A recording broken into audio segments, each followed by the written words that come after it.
Welcome to the Learning Pines YouTube. We hope this video helps. You begin by locating the image on your MacBook and choosing your method. Right-click a local file or copy the image URL from the web. Once done, open Safari or Chrome and navigate to Google Images or TinEye. Make sure to have a browser window ready and your trackpad or mouse handy. You will either drag and drop the file into the search box, paste the URL, or use the browser's context menu to search by image. This starts the reverse search immediately. Now perform the actual reverse search. Drag the image into Google Images or click the camera icon and paste the URL. If you're using Chrome, right-click the image and choose Search Google for Image. That's faster for hosted images. For stricter matches, open TinEye, upload the file, and run the search to see source history and duplicates.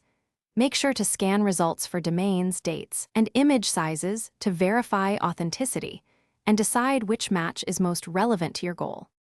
To finish, inspect the top matches for origin, date, and resolution so you can confirm authenticity or find higher quality copies. Once done, download or copy the source link you need and close extra tabs. If you get few matches, try cropping to remove borders, convert hike to JPG, or retry with TinEye for different algorithms.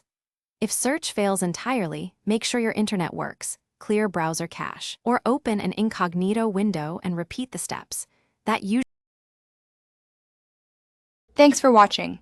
Consider subscribing if we helped you.